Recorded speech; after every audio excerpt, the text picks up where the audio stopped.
Welcome guys once again. आज हम 2020 में आई मूवी राइडर्स ऑफ जस्टिस को एक्सप्लेन करने जा रहे हैं, जो कि एक एक्शन थ्रिलर मूवी है और इसके लीड रोल में है मैड्स मिकेल्सन। मूवी की शुरुआत में हमें इवनिंग का बड़ा प्यारा सा सीन दिखाया जाता है, जहां एक व्हाइट बियर्ड वाला बूढ़ा प्रीस्ट अपनी यंग एंड ब्यूटीफुल नाइस को क्रिसमस गिफ्ट के तौर पर एक साइकिल दिलाने ले जाता है। तो साइकिल शॉप का ओनर एक बढ़िया सी रेड साइकिल दिखाता है, पर लड़की कहती है कि उसे ब्लू कलर की साइकिल चाहिए, न कि रेड, और वो ब्लू साइकिल के लिए वेट कर लेगी। तो प्रीस्ट कहता है कि बेटा, लाइफ में कुछ भी सर्टेन नहीं होता और अभी क्रिसमस में काफी समय बाकी है।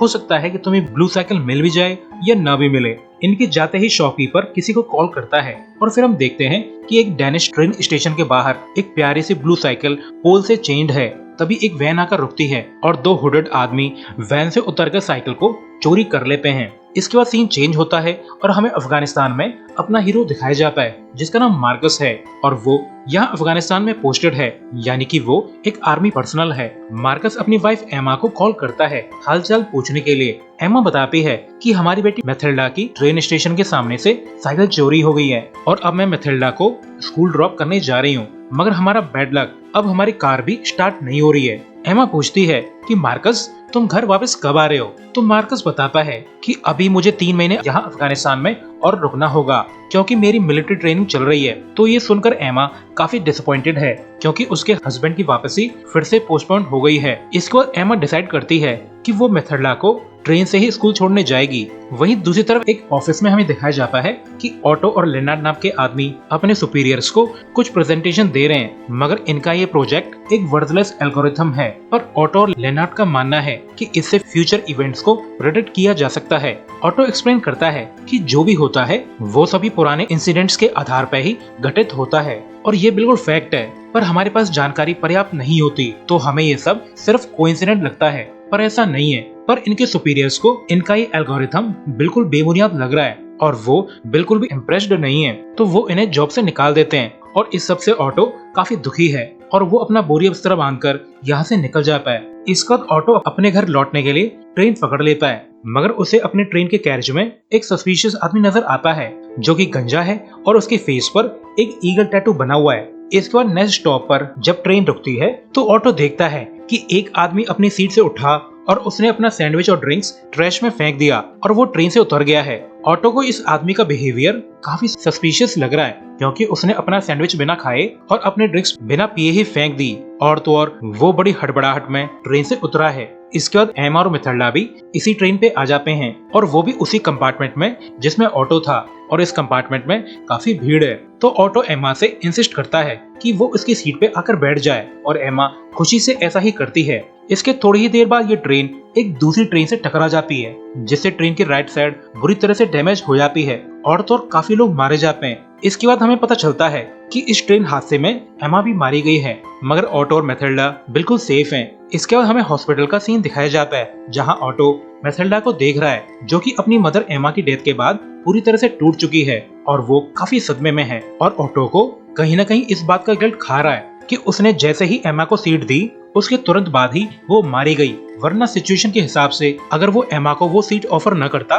तो ऑटो के जगह पर एमा जिंदा होती। और ये सब सोचकर ऑटो काफी दुखी है। वहीं अफगानिस्तान में जब मार्कस को पता चलता है कि उसकी वाइफ ट्रेन एक्सीडेंट में मारी गई है, तो वो बहुत ज्यादा शॉक्ड है और काफी दुखी भी, और वो तुरंत ही घर के लिए रवाना हो जाता है। मार्कस का शरीर कांप रहा है, वो गिल्ट से भरा हुआ है। वो अपने नेशन के प्रति अपनी ड्यूटीज को निभाने के चक्कर में अपनी फैमिली से दूर रहा, मगर अब वो अपनी फैमिली को प्रोटेक्ट नहीं कर पाया और उसने अपनी वाइफ को खो दिया। इसके बाद अपने कंट्री पहुंचने के बाद मार्कस सीधा हॉस्पिटल पहुंच जाता है, तो मैथिल्डा अपने डैड से लिपटकर काफी रोती है। मार्कस हॉस्पिटल स्टाफ से डिमांड करता है कि वो अपनी वाइफ की डेड बॉडी को लास्ट बार देखना चाहता है। हालांकि नर्स कहती है कि एक्सीडेंट की वजह से एमा की बॉडी की बहुत बुरी हालत हो रखी है और मार्कस उसकी बॉडी को देखकर मेंटली डिस्टर्ब भी हो सकता है, मगर मार्कस को इस बात की परवाह नहीं है। वो इंसिस्ट करता है कि उसे अपनी वाइफ की डेड बॉडी देखनी है, तो नर्स मान जाती है और फिर मार्कस अपनी वाइफ की बॉडी को देखकर काफी ज्यादा दुखी है। वहीं दूसरी तरफ हमें दिखाया जाता है कि ऑटो टीवी पर न्यूज देख रहा है और न्यूज में दिखाया जा रहा है कि ट्रेन के शुरुआत के 3 कोचेस में सबसे ज्यादा नुकसान हुआ है। 11 लोग मारे गए हैं और काफी लोग इंजर्ड हैं, मगर मारे गए लोगों में एक इम्पोर्टेंट विटनेस भी था एक केस से रिलेटेड, ऑटो देखता है कि ये तो वही ईगल टैटू वाला खतरनाक सा दिखने वाला आदमी है जिसको उसने ट्रेन में देखा था। ऑटो को पता चलता है कि राइडर ऑफ जस्टिस नाम का एक मोटरसाइकिल गैंग है और गैंग के किए गए क्राइम्स के खिलाफ ये आदमी कुछ ही दिनों में गवाही देने वाला था। तो ऑटो तुरंत एज्यूम कर लेता है कि ये ट्रेन एक्सीडेंट कोई नॉर्मल एक्सीडेंट नहीं था, ये एक सोची समझी और प्लान्ड साजिश थी उस ईगल टैटू वाले आदमी को खत्म करने के लिए, जो कि राइडर ऑफ जस्टिस गैंग के हेड के खिलाफ गवाही देने वाला था और अब बिना गवाही के गैंग का हेड प्रोसिक्यूशन से बच जाएगा। तो ऑटो बिना कुछ ज्यादा सोचे सीधा पुलिस थाने पहुंच जाता है और दो ऑफिसर के सामने अपना एजम्पशन पेश करने लगता है। ऑटो कहता है कि ट्रेन पर उसे एक आदमी का बिहेवियर काफी सस्पिशियस लगा था। वो आदमी ट्रेन के एक्सीडेंट से जस्ट पहले ही उतर गया था, मगर ऑफिसर ऑटो की बातों पर ज्यादा गौर नहीं करते। ऑटो कहता है कि उस सस्पिशियस आदमी ने लगभग 14 यूरो की सैंडविच और कैन यूं ही ट्रैश में फेंक दी और तो वो ट्रेन से हड़बड़ाहट में उतरा था। क्या ये बात अजीब नहीं है? मगर ऑफिसर को लगता है कि ऑटो फालतू बकवास कर रहा है, तो वो ऑटो को ऑटो लेकर घर जाने को बोलते हैं, क्योंकि ये एक्सीडेंट किसी भी एंगल से प्लान नहीं लग रहा है और न ही किसी भी एंगल से ऐसा लग रहा है कि ये राइडर ऑफ जस्टिस गैंग से रिलेटेड है। अब ऑटो को पुलिस वालों से कोई भी पॉजिटिव रिस्पॉन्स नहीं मिला, तो वो डिसाइड करता है कि वो खुद ही इस केस को डीपली इन्वेस्टिगेट करेगा। ऑटो अपने एक्स कलीग लेनार्ड से मिलने जाता है और सारा माजरा समझा देता है। ऑटो लेनार्ड से रिक्वेस्ट करता है कि सर्वर को हैक करके एक्सीडेंट से जस्ट पहले की सीसीटीवी फुटेज का जुगाड़ करे। हालांकि लेनार्ड थोड़ा खिसका हुआ है और वो काफी फालतू बकवास करता है, पर वो ऑटो के इंसिस्ट करने पर इस काम को करने के लिए राजी हो जाता है। वहीं दूसरी तरफ एमा की मौत के बाद मार्कस और मैथिल्डा काफी टफ टाइम से गुजर रहे हैं। मार्कस अपनी वाइफ एमा की डेथ की ट्रेजेडी को एक्सेप्ट करने में काफी डिफिकल्टी महसूस कर रहा है और यही हाल मैथिल्डा का भी है और इस वजह से इन दोनों के बीच में काफी तनाव क्रिएट हो रहा है। मार्कस अपने दुख को हाइड करने की कोशिश कर रहा है, तो मैथिल्डा का मानना है कि उसके पिता को हेल्प की जरूरत है, तो वो अपने फादर से रिक्वेस्ट करती है कि डैड शायद आपको साइकेट्रिस्ट की काउंसलिंग की जरूरत है, मगर मार्कस इसके लिए साफ इनकार कर देता है, यह कहते हुए कि वो बिल्कुल ठीक है। इसके बाद ऑटो और लेनार्ड मार्कस को ट्रैक डाउन करते हुए उससे मिलने उसके घर तक पहुंच जाते हैं। ऑटो मार्कस को बताता है कि जिस ट्रेन में एमा मारी गई वो भी उस ट्रेन में मौजूद था।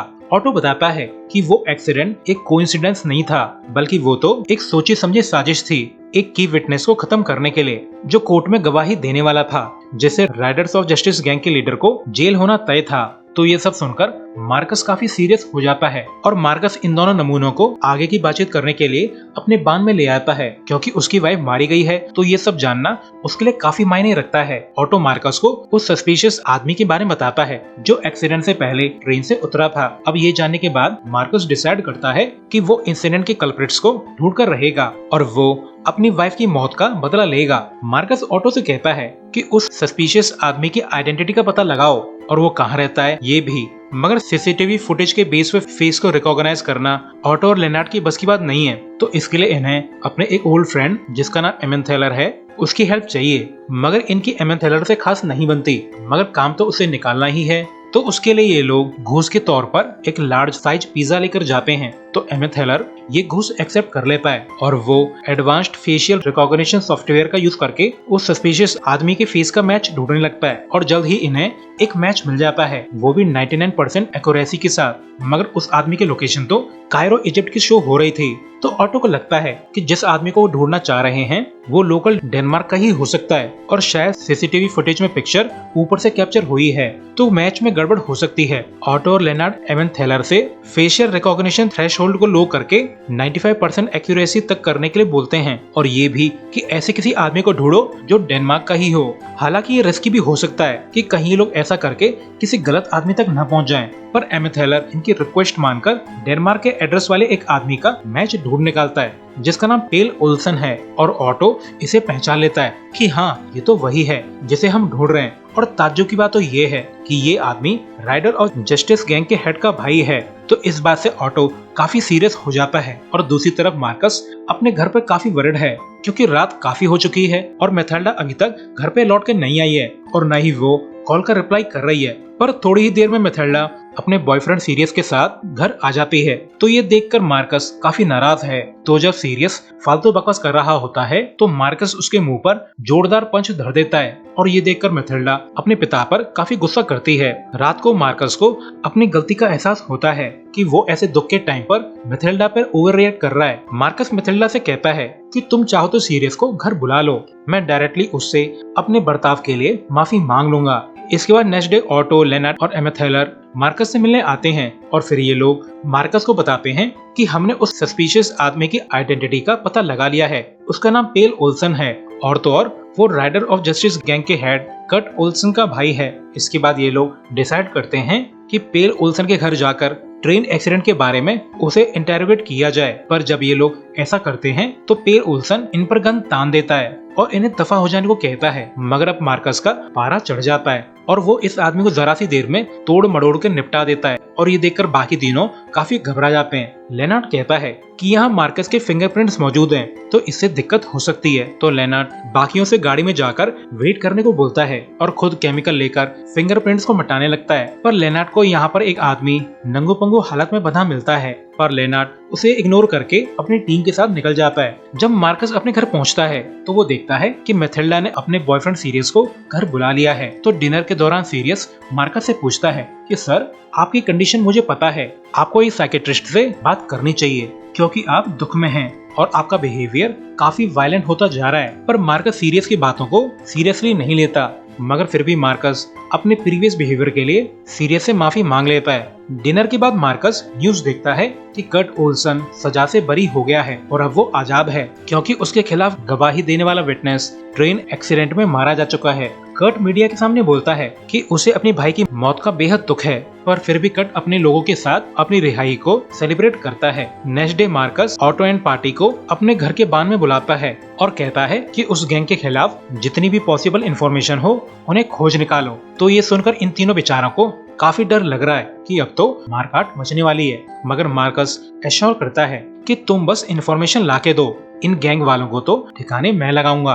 तो इसके लिए ऑटो मान जाता है। जब मार्कस और बाकी तीनों बांध से निकल रहे होते हैं तो मैथिल्डा इन्हें देख लेती है। वो ऑटो को पहचान लेती है तो ऑटो गिल्ट की वजह से बांध में छुप जाता है। मैथिल्डा अपने पिता से पूछती है कि ये लोग कौन हैं, तो लेनार्ड झूठ बोलते हुए एक्सप्लेन करता है कि एक्चुअली वो लोग एक थेरेपी ग्रुप से हैं और वो मार्कस को ट्रॉमा से रिकवर होने में हेल्प करना चाहते हैं। तो ये जानकर मैथिल्डा काफी खुश है क्योंकि फाइनली उसके पिता ने उसकी सलाह मान ली है। वहीं दूसरी तरफ कट ओल्सन और उसके लोग बुडेस्का को टॉर्चर कर रहे हैं। दरअसल गाइस, ये लड़का वही है जो नंगू पंगू हालत में पेल ओल्सन के घर पे बंधा हुआ मिला था। कट ओल्सन बुडेस्का से पूछता है कि मेरे भाई को किसने मारा है, तो बुडेस्का सिर्फ इतना ही कहता है कि उनमें से किसी एक आदमी का नाम एमेथेलर है। इसी बीच मार्कस भी कट ओल्सन और उसके ग्रुप को हंट करने के लिए बिल्कुल रेडी है। मार्कस ऑटो, लेनार्ड और एमेथेलर को कॉल करके घर आने को कहता है ताकि वो लोग मार्कस के घर को बेस कैंप की तरह यूज करके कट और उसके गुंडा पार्टी के बारे में अच्छे से इन्वेस्टिगेट कर सकें। मगर यहाँ आकर एमेथेलर काफी डिससेटिस्फाइड नजर आ रहा है क्योंकि मार्कस का कंप्यूटर सिस्टम काफी आउटडेटेड है। तो एमेथेलर चाहता है कि उसके घर से उसके कंप्यूटर सिस्टम को यहाँ लाया जाए। तो फाइनली मार्कस, ऑटो, लेनार्ड जल्दी से एमेथेलर के घर की तरफ दौड़ लगाते हैं ताकि उसके कंप्यूटर सेटअप को यहाँ ला सकें। मगर इन्हें अंदाजा भी नहीं था कि कट ओल्सन के गुंडों को एमेथेलर के बारे में पता चल गया है और वो लोग एमेथेलर के लिए फील्डिंग सेट करके बैठे हैं। और जब मार्कस और उसकी टीम एमेथेलर के घर पहुंचती है तो कट ओल्सन के गुंडे इन पर ओपन फायर कर देते हैं। मगर मार्कस कोई कच्चा खिलाड़ी नहीं है, वो इन गुंडों को करारा जवाब देता है और ऑटो लेनार्ड को बचाते हुए कट ओल्सन के सभी गुंडों को ठिकाने लगा देता है। इसके बाद ये लोग बुडेस्का को रेस्क्यू कर लेते हैं जो कि बेचारा कार में होस्टेज बना हुआ था। इसके बाद मार्कस और उसकी टीम कट ओल्सन के गुंडों के सभी वेपन्स को अपने कब्जे में कर लेते हैं। एंड गाइस, फाइनली ऐसा हीरो मिल गया है जो कि एनिमीज को मार के उनके वेपन्स ले लेता है। इसके बाद ये लोग घर लौट आते हैं। मार्कस ऑटो और बाकियों से कहता है कि अब तुम लोग गुंडों की नजर में आ गए हो और अब तुम्हारी जान को खतरा है, वो तुम्हें हंट जरूर करेंगे, तो बेहतर होगा कि तुम लोग यहीं पर छुप जाओ इसके बाद मार्कस के घर रहते रहते इन्हें काफी टाइम हो जाता है और धीरे धीरे ये लोग मैथिल्डा के काफी क्लोज हो गए हैं और मैथिल्डा भी इनकी कंपनी एंजॉय कर रही है। मैथिल्डा इवन ऑटो के साथ फोटो भी खिंचवाती है और सोशल मीडिया पर अपलोड करती है। इसी सब में मार्कस अपनी टीम को सेल्फ डिफेंस के तौर पर शूटिंग भी सिखाता है। वहीं दूसरी तरफ कर्ट ओल्सन अपने गुंडों को ऑर्डर देता है कि जाके ऑटो और लेनार्ड को ढूंढो और उन्हें खत्म करो। इसके बाद हमें दिखाया जाता है कि एमेथेलर एक गैंगस्टर के फोन को हैक करके पता लगा लेता है कि कर्ट और उसके गुंडे एक बार में मीटिंग करने जा रहे हैं, तो वो टीम को अलर्ट कर देता है और फिर मार्कस एंड टीम उस लोकेशन तक पहुंच जाते हैं और फिर ये लोग कर्ट ओल्सन और उसके गुंडों को ऊपर पहुंचा देते हैं। इसके बाद मार्कस के घर पे ऑटो को मैथिल्डा की रूम की वॉल पर कई सारे इवेंट्स की डिटेल्स नजर आती हैं। ऑटो देखता है कि इन सभी घटनाओं में सबसे पहले मैथिल्डा की साइकिल चोरी हुई थी, तो ऑटो मैथिल्डा को अपनी थ्योरी समझाते हुए बताता है कि ट्रेन एक्सीडेंट से पहले इनफाइनाइट मोमेंट्स रहे हैं और ये पता लगाने की कोशिश करना कि किस वजह से अगला इंसिडेंट हुआ है बिल्कुल बेबुनियाद है। इसके बाद बोडेस्का लेनार्ड को बताता है कि पेल ओल्सन उस दिन ट्रेन पर था ही नहीं जिस दिन ट्रेन एक्सीडेंट हुआ था। बोडेस्का बोलता है कि मैं और पेल ओल्सन उस दिन एक साथ थे और हम लोग आउट ऑफ कंट्री थे, तो पेल ओल्सन का इस ट्रेन एक्सीडेंट में इन्वॉल्वमेंट हो ही नहीं सकता। तो लेनार्ड और ऑटो को समझ में आ जाता है कि उनका सस्पिशियस आदमी पेल ओल्सन के बजाय वो 99% मैच वाला इजिप्टियन आदमी था, जो कि असल में टूरिस्ट के तौर पर यहाँ पे आया हुआ था, मगर वो तो इनोसेंट है, बस उसका फेस पेल ओल्सन के फेस को रिजेंबल करता है। तो इसका मतलब मार्कस और इन सब ने मिलकर उस गैंग के खिलाफ जंग छेड़ दी। वो बस एक गलती का नतीजा है और उस गैंग का उस ट्रेन एक्सीडेंट में कोई इन्वॉल्वमेंट नहीं था, वो बस एक नॉर्मल एक्सीडेंट ही था। जिन एविडेंस पे इन्होंने भरोसा किया वो बस एक कोइंसिडेंस था कि दो आदमी एक जैसे दिखते थे। और फिर एक और कोइंसिडेंस हुआ कि Pelle Olsen rider of justice gang के बॉस कर्ट का भाई निकला। तो ये सब जानकर मार्कस गुस्से और फ्रस्ट्रेशन में लगभग पागल सा हो जाता है और तोड़फोड़ मचाने लगता है और फिर थक हार कर रोने लगता है। नेक्स्ट डे उस गैंग के बाकी गैंगस्टर्स को सोशल मीडिया पोस्ट से मैथिल्डा के बारे में पता चलता है, तो ये गुंडे मार्कस के घर पर धावा बोल देते हैं, मगर फायरिंग के दौरान काफी गुंडे इंजर्ड हो जाते हैं, मगर फिर भी ये लोग मैथिल्डा को हॉस्टेज बना लेते हैं और फिर ये लोग मार्कस को डिसआर्म करवा लेते हैं। मगर गाइस अब ऑटो, लेनार्ड और एमेथेलर मार्कस की दी हुई ट्रेनिंग से शूटर्स बन गए थे, तो वो इन गुंडों पर गोलियों की बारिश कर देते हैं और मार्कस और मैथिल्डा को रेस्क्यू कर लेते हैं और इस तरह ये राइडर गैंग का खात्मा हो जाता है। इसके बाद सीन चेंज होता है और हमें क्रिसमस ईव दिखाई जाती है, जहाँ सभी लोग सेलिब्रेट कर रहे हैं और गिफ्ट भी एक्सचेंज किए जा रहे हैं। और अब तक मार्कस और मैथिल्डा की बॉन्डिंग भी काफी अच्छी हो गई है। मार्कस मैथिल्डा को क्रिसमस प्रेजेंट के तौर पर न्यू रेड साइकिल दिलाता है, वहीं एक दूसरी तरफ मूवी की शुरुआत वाली लड़की को मैथिल्डा की चोरी हुई ब्लू साइकिल क्रिसमस प्रेजेंट के तौर पर मिलती है और अपनी पसंद की साइकिल पाकर ये लड़की काफी खुश है। और इसी सीन के साथ ये मूवी एंड होती है। तो अभी के लिए इतना ही। Thanks for watching.